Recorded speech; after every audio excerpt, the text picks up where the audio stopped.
As a reminder, all participant lines will be in the listen-only mode, and there will be an opportunity for you to ask questions after the presentation concludes. Should you need assistance during this conference call, please signal an operator by pressing star, then 0 on a touch-tone phone. Please note, this conference is going to be recorded. I now hand the conference over to Mr. Kanav Khanna. Thank you, and over to you, sir. Thanks, and good morning to all the participants on the call, and thanks for joining our Q2 and H1 FY26 earnings call of Concord Enviro Systems Limited. Please note that we have mailed out the results to everyone, and you can see these on our website and also uploaded on our stock exchanges. In case you have not received it, you can write to us. We'll be happy to send it over. And before we proceed to the call, let me remind you that the discussions may contain some forward-looking statements and may invoke known or unknown risks, uncertainties, and factors. It must be viewed in conjunction with our business and could also cause future results or performance to vary significantly from what is expressed or implied. To take the results of this quarter and answer to all your questions, we have the management of Concord Enviro Systems Limited with us. Please welcome Mr. Prayas Goyal, Chairman and Managing Director, Mr. Prerak Goyal, Executive Director, Mr. Anish Goyal, Group CFO, Mr. Sudarshan Kamath, CFO, and Mr. Abhijit Galke, Head of Strategy and M&A. We'll be starting the call with a brief overview of the quarter and H1 gone past, and then we'll follow it up with some question and answers. Now, with that being said, I'll transfer the call to Mr. Prayas Goyal. Over to you, sir. Thank you, Kanav. Good morning, ladies and gentlemen. A very warm welcome to Concord Enviro's Q2 and H1 FY26 earnings call. Thank you for taking the time to join us today.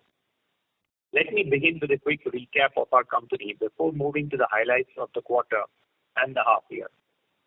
As you know, Concord Enviro has over 3 decades of experience in water and wastewater management and has established itself as a technology-driven, globally integrated solutions provider. Our focus continues to be on zero liquid discharge and energy-efficient technologies that help industries meet their water sustainability goals while optimizing costs. Our business continues to operate across 3 key segments: systems and plants, consumables and spares, and operation, maintenance, and digitization. This covers the entire value chain from design and commissioning to life cycle management. We have also forayed into compressed biogas or CBG systems last year, aligning with India's growing clean energy agenda. In fact, our CBG projects are getting off the block in Q3 FY26. Also, we have a strong and experienced team with us to lead the execution of these projects for CBG. We serve a diverse client base across industries such as pharmaceuticals, chemicals, food and beverages, defense, automobile, energy, steel, and textiles, reflecting the versatility and scalability of our technology. On the R&D front, our 31-member team continues to drive innovation in membrane design and system efficiency. As of this quarter, we hold 9 patents and 21 more applications are under process. Our solutions are developed from first principles, not assembled from off-the-shelf components, which is a key differentiator for us. We are pleased to share some of the exciting technology advancements made during the year. We have successfully completed field trials of our raw effluent membranes, and in parallel, we are developing a new line of heat exchangers based on our evaporation technology, which use non-corrosive plastics in place of stainless steel, thereby offering a cost-effective and durable alternative for a wide range of process applications. Additionally, our team has formulated a proprietary chemical mix to reduce silica content in effluent streams, helping to lower both chemical consumption and sludge generation costs. We have also designed new process schematics for treating high-strength acid and alkali wastewater generated during solar panel manufacturing. Trials for this solution are currently underway with one of the leading solar panel manufacturers in India, and early results are very encouraging. We are also expanding our innovation efforts beyond wastewater treatment into process separations and emerging sustainability areas such as solar photovoltaic, green hydrogen, carbon capture, and semiconductors, where we are partnering with leading industry players to co-develop next-generation technologies. In fact, we are close to signing our first solar PV order for retrofitting an existing existing Z&D system to value add in terms of performance, OPEX reductions, energy saving, and eventually greenhouse gas emission reduction as the main target. Talking about revenue from operations for Q2 FY26, it stood at 1,248.45 million compared to 1,618.94 million in Q2 FY25. The year-on-year decline is optically due to an exceptionally strong Q2 FY25, which had a significant billing from our Mexico project back then. Also on the project execution front, we have faced an unexpected delay in one of our Africa projects due to pending approvals from local authorities. This has temporarily deferred execution and revenue recognition. Consequently, we are revising our FY26 revenue growth guidance from 18 to 20% to now around 12 to 15%. While this has impacted our short-term performance, we remain confident that project execution will normalize in the coming quarters and contribute meaningfully to growth thereafter. As of September 30, 2025, our order book stood at 5,354 million rupees. Segment-wise, about 53% of this pertains to zero liquid discharge type projects, 15% to compressed biogas systems, and the rest coming from the operation and maintenance contracts and spares and consumables. Additionally, we are in advanced discussions for new projects worth approximately 2,700 crores with encouraging conversion prospects. Our significant new product launch has been the raw effluent membrane or the REM product. This is a revolutionary new membrane system which can treat raw effluents directly by membrane in tough applications such as paper, textile, food and beverage, and several others. Use of this REM membrane majorly simplifies the treatment and reuse process for our clients, saving them energy, chemicals, reducing sludge, and more importantly, reducing the use of valuable real estate. With increased penetration of the REM product, we will have a significant competitive advantage in the marketplace. We also recently participated in the IFAT water event in Mumbai this year, and we are glad to share that we received an overwhelming response at this event. Looking ahead, we remain encouraged by strong structural tailwinds, rising regulatory focus on wastewater discharge, increasing importance of water security, and growing ESG commitments by global corporations. These trends reinforce our long-term growth potential and water solutions. With that, I'd now like to hand over to Mr. Prerak Goel, Executive Director, to walk you through the financial performance for Q2 and H1 FY26. Thank you. Thank you, Prayas. Good morning, everyone. As stated earlier, our revenue for the quarter stood at 1,248 million. This is up 22% from the previous quarter, but it was down 23% year on year. As Prayas mentioned, this was primarily due to the large billing that we had in Q2 FY25 for the Mexico project, which did not contribute this year as some of the export projects were H2 heavy. Additionally, the EBITDA without other income stood at 77 million compared to a loss of 9 million in the first quarter and 273 million in Q2 FY25. The year-on-year decline in absolute terms reflects both higher employee costs. This is mainly due to ongoing leadership and business expansion with the CBG and carbon initiatives for the business and the elevated base from last year's export order. This obviously is in conjunction with the delay of the Africa project, which is impacting some of it. So we do also want to revise our EBITDA guidance. We expect about a 1% down from the EBITDA targets that we had set for the year. PAT after discontinued operations stood at 45 million compared to 51 million in Q1 and 189 million in Q2 FY25. For H1 FY26, revenue stood at 2,272 million, EBITDA at 68 million, and PAT after discontinued operations at 86 million. This is compared to 129 million for the same period last year. While the near-term performance reflects the impact of the Africa project delay, our order visibility remains very strong. We are confident that the strategic investments we're making in talent, technology, and execution will enable us to deliver sustainable long-term value. With that, we now open the floor for questions. Thank you very much, sir. We will now begin the question and answer session. Anyone who wishes to ask a question may press star and one on the touchtone telephone. If you wish to remove yourself from the question queue, you may press star and two. Participants are requested to use handsets while asking a question. Ladies and gentlemen, we will wait for a moment while the question queue assembles. The first question is from the line of Balasubramaniam from Arihant Capital. Please go ahead. Good morning, sir. Thank you so much for the opportunities. On the margin side, EBITDA margin have been compressed in H1 nearly 3% compared to 11.6% in last H1. I think in this H1 is basically lower based and having the lower lower fixed cost absorptions. I think in H2 maybe 6 to 65% kind of weightage will be there. Whether we can able to achieve double-digit margins in H2 and we can able to maintain nearly 14 to 16% kind of margin in overall in FY26. Hi, thanks for your question. Yes, I think we're quite confident. As I said, I think it's about a 1% hit in EBITDA, what we expect. So, we should be in that, I think the earlier guidance was about 16 to 17%. So we should be between the 15 to 16% given the projections. And as you said, the H2 order execution that we have based on the order book that we currently have and some of the orders we expect to close in Q3, we should be in that 12 to 15% sort of revenue growth range. So that's the maximum impact that we see. So we are confident that we will hit the margins and the top line that we are now kind of giving out, because these are backed by orders and pretty much in the advanced stages of execution. Okay, sir. So CPG project starting from in Q3.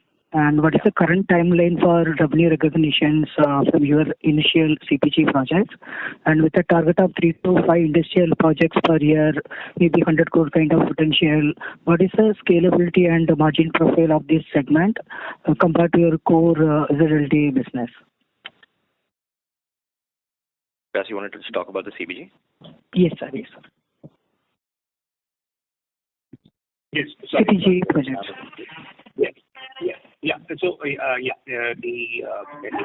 have penciled in about a 45 plus crore top line in the next 2 quarters. So, in terms of execution of 2 of the 3 industrial projects, in terms of the industrial pipeline for CPG, we're seeing a lot of exciting kind of openings which are coming across, wherein the industry already has access to captive waste, which has been one of the major kind of factors which has been ailing this industry. So that is going to bring us a lot of security in these projects. So the pipeline remains strong. In terms of the margin profile, we see it being relatively similar in terms of EBITDA contribution to our revenue. Yeah, and just on the large projects, as you had asked, so yeah, generally we have about half a dozen larger projects that we would execute during the year. So currently for this year, we had projects in Africa, which out of which one of them has faced a little bit of a delay in terms of the civil startup approvals.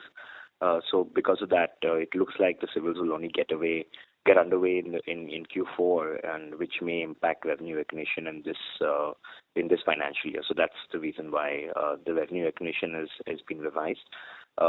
Barring that, the other large projects that we are currently executing are on track. Okay, sir. On the order book side, order book remains flat, nearly 535 crore kind of range. And how this order book visibility, what is the inquiries, especially in domestic and international markets? And you mentioned about the African project has been shifting to next year, 2027. And what kind of inquiry levels, especially we are getting from Africa and Middle East levels? And is there any shift to ESG denominated contracts impacting your competitive positioning in these regions? And secondly, you mentioned about L1 lower bidder in 400 million order in nuclear sector. And sorry, what is that? 400 million? 400 million nuclear sector order. Nuclear, yeah, sorry, yes. Yeah. So, what has been your conversion rate from L1 into the final awarded year? Is there any timeline for this process in the government or the PSA sector? Right. Yeah, so I'll just start with your so just let me start with the nuclear bit. This is a seawater desalination tender that we have. We are L1 in that tender, and it's generally about a 2-month process for the government to kind of convert that into an order. So we are currently expecting this to order to materialize end of November, early December, and execution period will be about 8 to 9 months for this particular project. So yes, on the desalination side, there is a lot of focus both from industry and governments to tap seawater along the coast for the industrial requirement, and again in conjunction with the projects that we have completed for Davis Laboratories.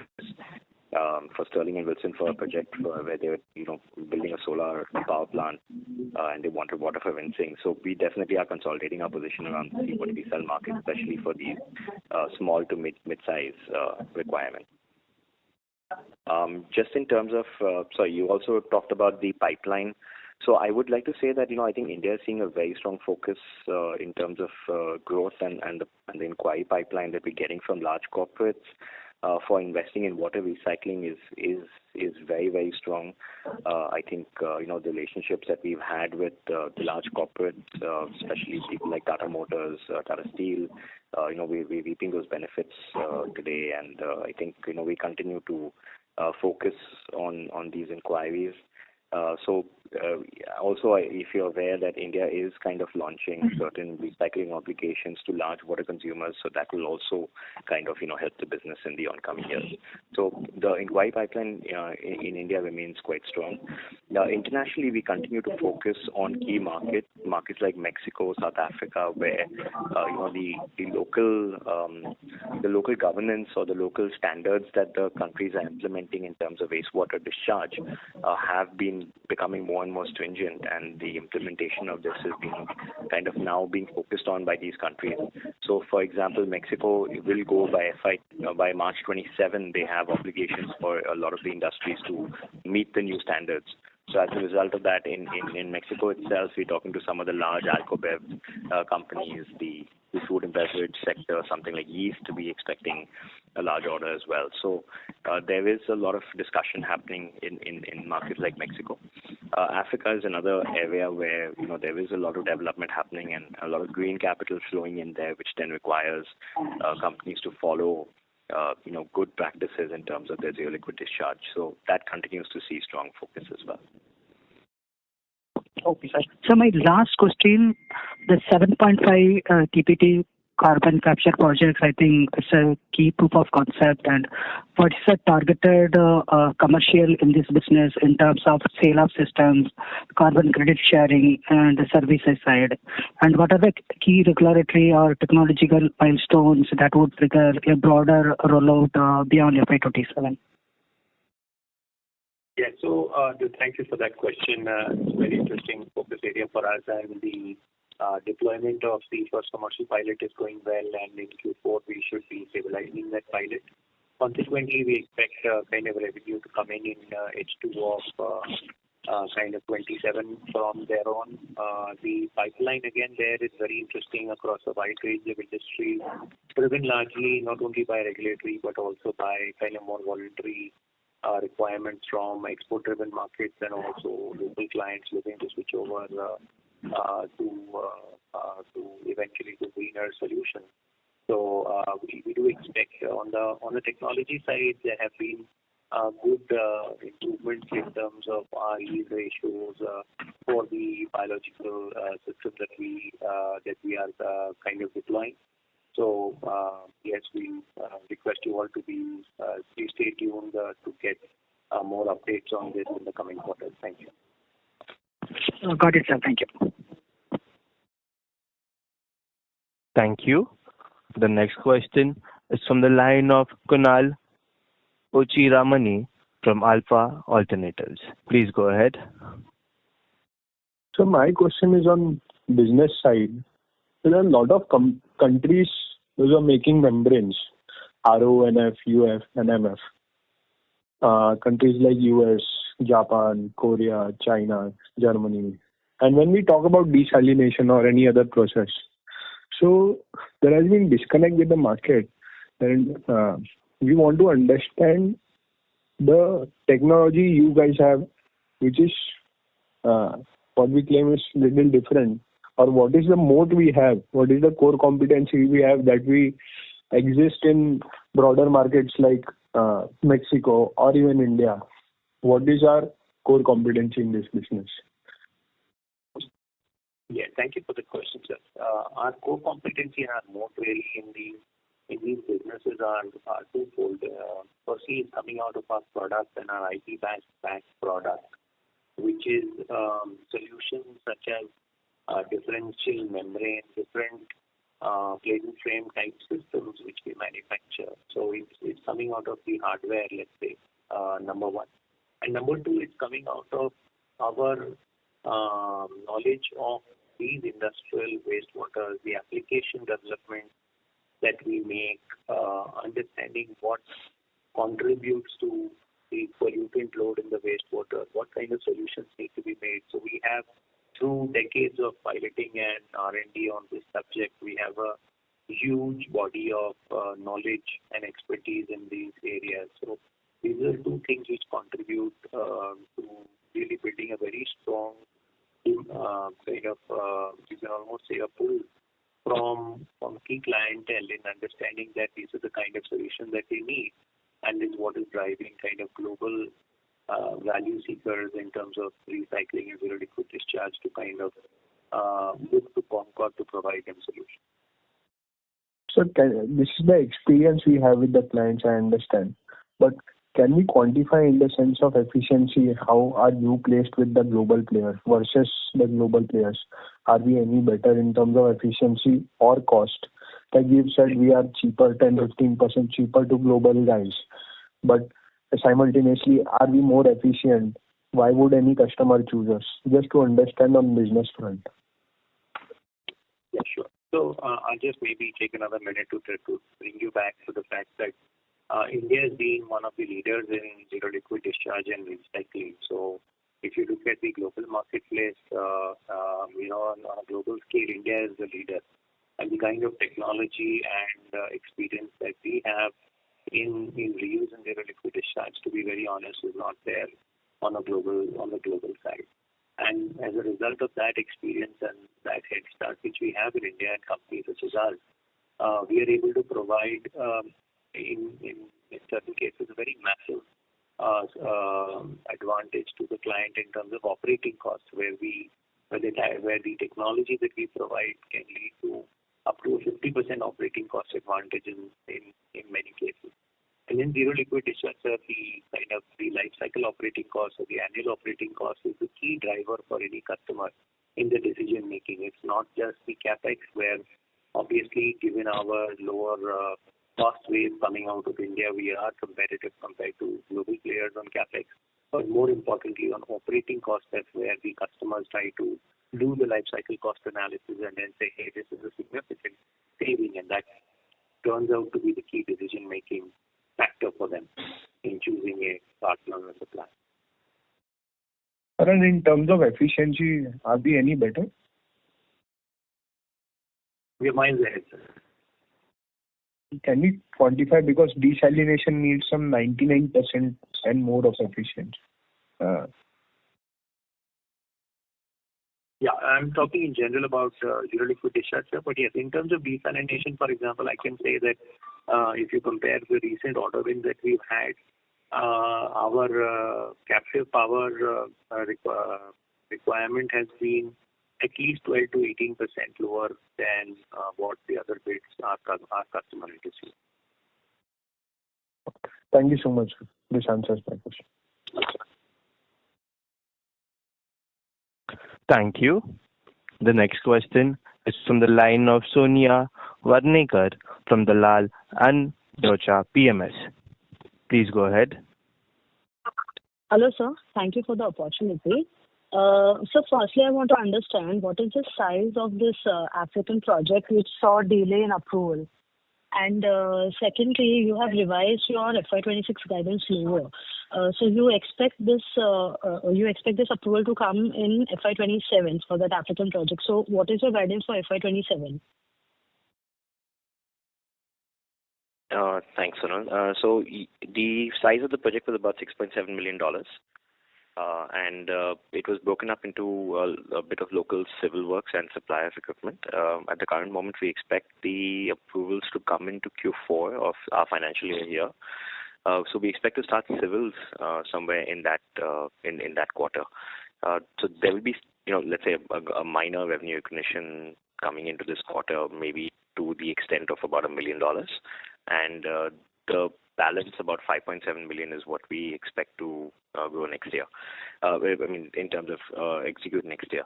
So we've not kind of worked out detailed numbers. We go through our budgeting exercise closer to December, so we don't have a finite FI budget. But I think in conjunction with the growth aspects, if we see generally year-on-year growth, we are kind of still looking at 18-20%. There's nothing which has changed our forecast for growth. It was just the export orders, as we always have said, that we have longer visibility for these, because these are generally executed over periods of 10 to 12 months, sometimes even longer.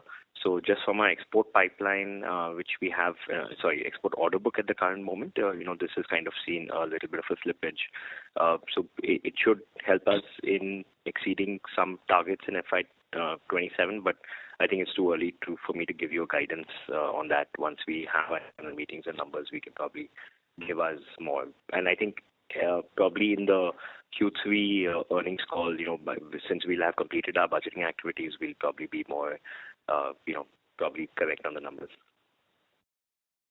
Okay. Thank you, sir. Yeah. Thank you. Participants who wish to ask a question may press star and 1 on the touchtone telephone. The next question is from the line of Kunal Ochiramani from Alpha Alternatives. Please go ahead. So I wanted to understand, thank you for taking me back in the queue, but regarding CBG project, what is the competency again here we have? Because a lot of players in the market are doing. I understand we have a capable team. So in terms of, are we getting the raw material cheaper to make the, what is the competency and what will be the margins, what will be the asset turns we are expecting in terms of what we are investing and what we are getting? Sure, Kunal. Thanks for the question again. So yeah, I think in terms of competency, other than the team, other than the fact that we've been delivering biogas projects for the last 3 decades. So this focus that we have on industrial waste, Kunal, is basically to say that we are focusing on areas where the industry is itself generating organic waste, which today is being sent for external disposal. And in many cases, that disposal comes at a cost. So you can say there is a negative cost for waste. So we are not relying on any feedstock for the CPG plant or the biogas plant coming from any external source. It is an internally generated waste today, which is in complete control of the company, right? So that is the main focus of our CPG plant. Mm-hmm. And in terms of margin, should we be better? The margins I mentioned compared earlier. To, yeah, compared to. I would say they're range bound in terms of the similar EBITDA kind of profile to our core business, I would say, in terms of our FNC or our variety. Fair enough, sir. Sir, and in August con call, you aspire to continue at 20% growth, and current year might be a shift of revenue to next year. But as I understand, there is no order loss or revised expectations in terms of numbers. So it was kind of hinted that we should reach 1,000 crore top line, but it was not explicitly guided in FY27 call, and current capacity should do a revenue of 1,300-1,400 crores. So do we still stand at the same guidance, 20% growth and somewhere reaching the current capacity utilization by FY28 or 29? Yeah, I think long term, that is what we are looking at. So I think even from the capacity expansion perspective, yeah, I mean, with the new investments that we'll be putting in from the proceeds that we raised in the IPO, getting up to 1,400 crores is not a problem. And the long-term guidance remains at 20%. We see the business growing very strongly over the years. And thirdly, sir, you said some 20 odd crores is available for further tech and licensing deals in last con call. So just wanted to understand what are these licensing deals and how will this benefit us? Are there any things on table, and when should we expect this? So we have there are a couple of advanced stages that we are. So in the current quarter, we expect to kind of deploy some of these funds. The focus remains more on technology licensing, more value add in terms of solutions which bring in not only technology but also some ability to do some contract manufacturing as well. Mm-hmm. And how should this benefit us? The benefits will be mainly in terms of applications, in terms of the competitiveness of our solutions. As I mentioned, in being able to open up new sectors in terms of industrial wastewater reuse and zero liquid discharge, and thirdly, like I said, also add some top line in terms of contract manufacturing as a licensee. Mm-hmm. Sir, a couple of bookkeeping questions. So Sharjah is 9% tax rate. So what should be our effective tax rate for next couple of years? And secondly, like we've had forex losses in terms of peso and USD hedging. So will we expect any forex losses, or this has been contained from now on in next 2-3 years? Yeah, I think we've done two things in terms of forex losses. At least whatever we have an exposure on the books currently, we've tried to contain as much as possible. So whatever hedging and everything that was possible to be done and a system set up to monitor that has been put in place.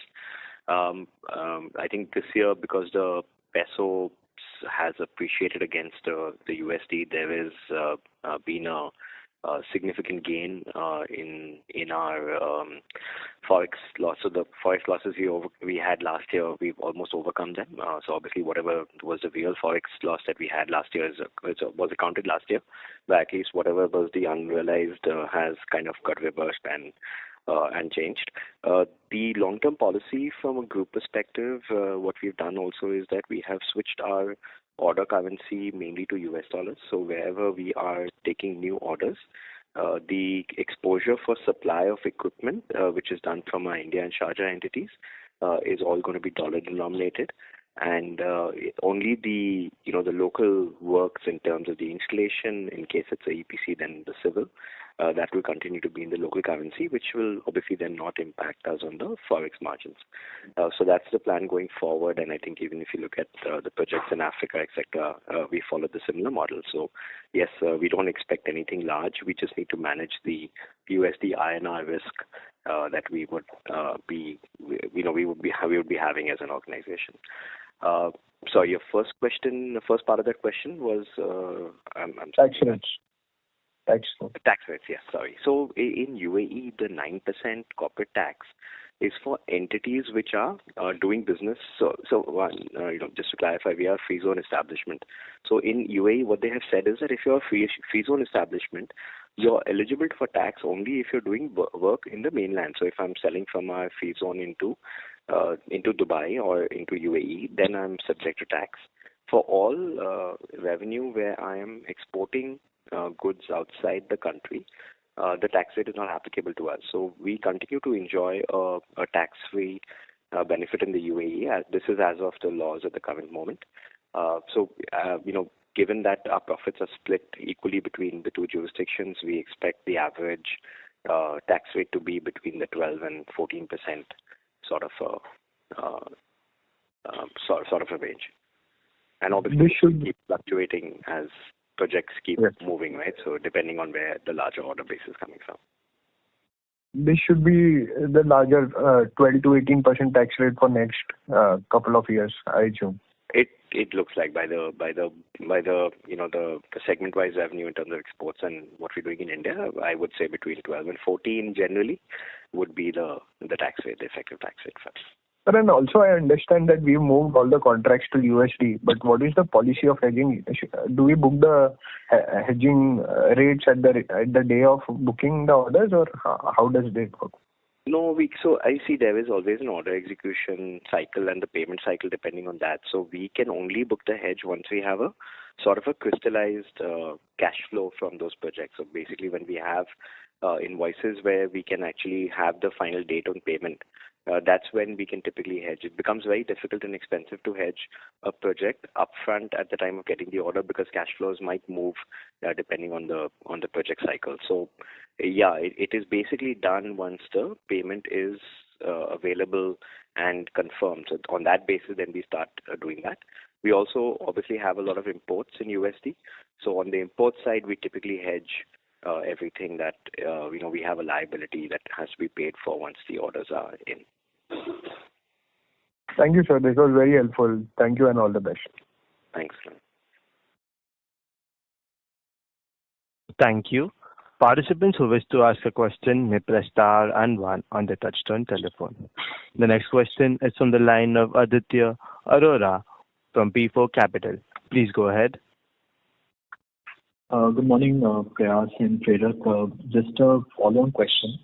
How are you seeing this consumable spare parts and O&M business growth, which in the last 6 months and for the next 6 months, and even going forward? That's one part of the question. And second was, if we split the revenue for FY26 and 27, say first let's start with 26.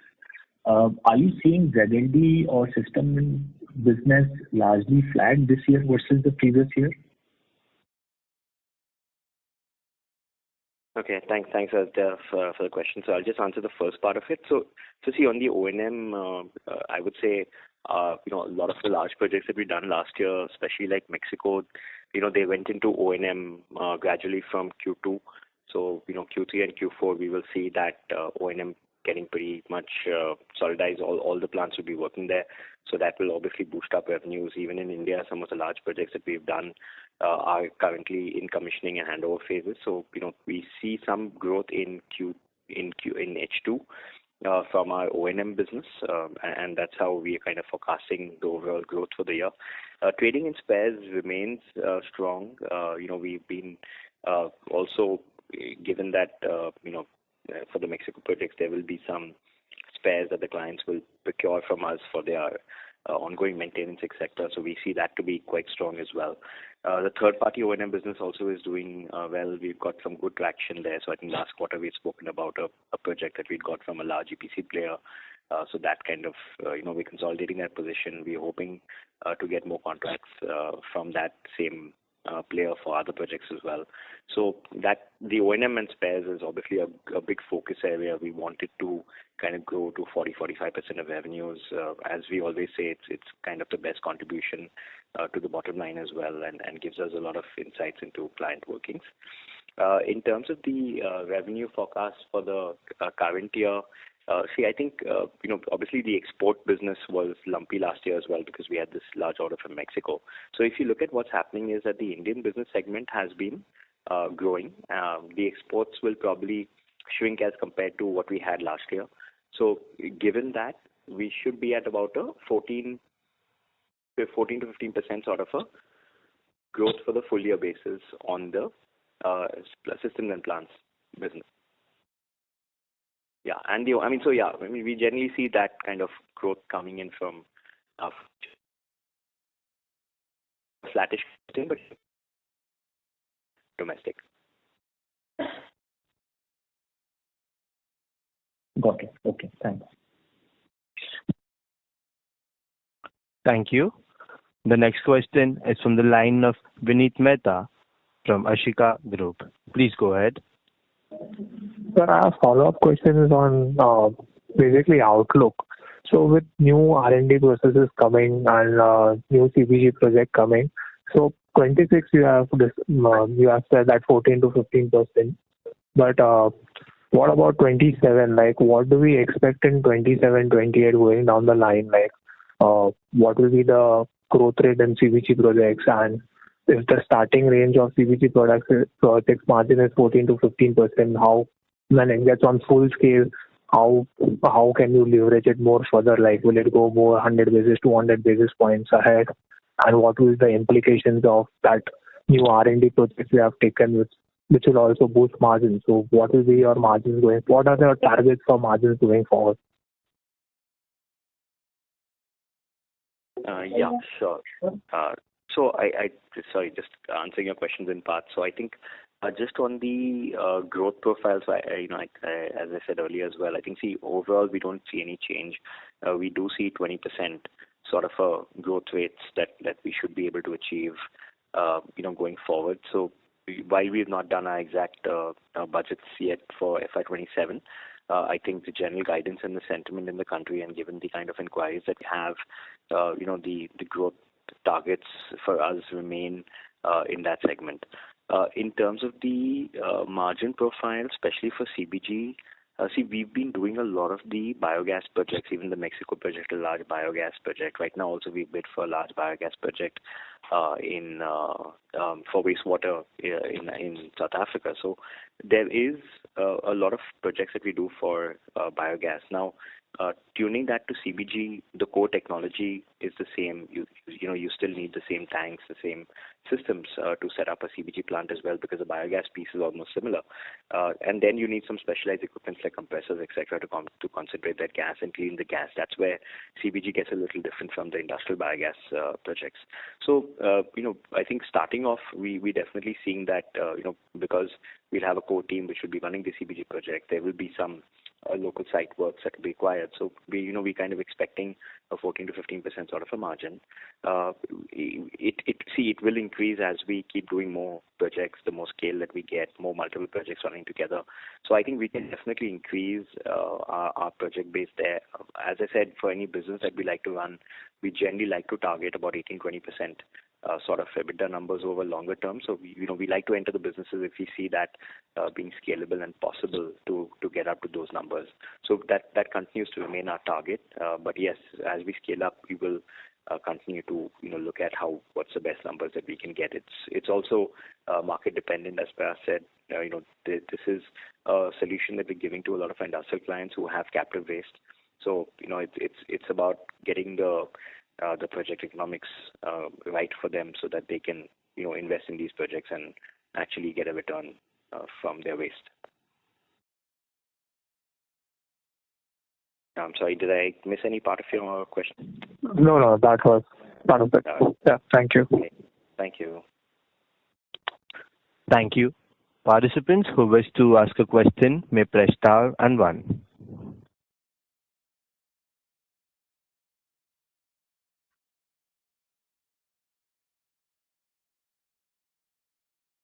As there are no further questions from the participants, I now hand the conference over to the management for the closing comments.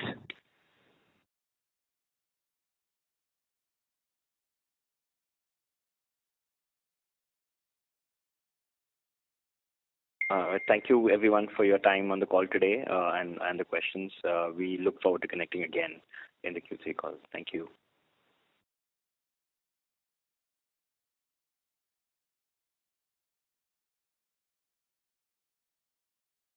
On behalf of Concord Enviro Systems Limited, that concludes this conference. Thank you for joining us. You may now disconnect your lines.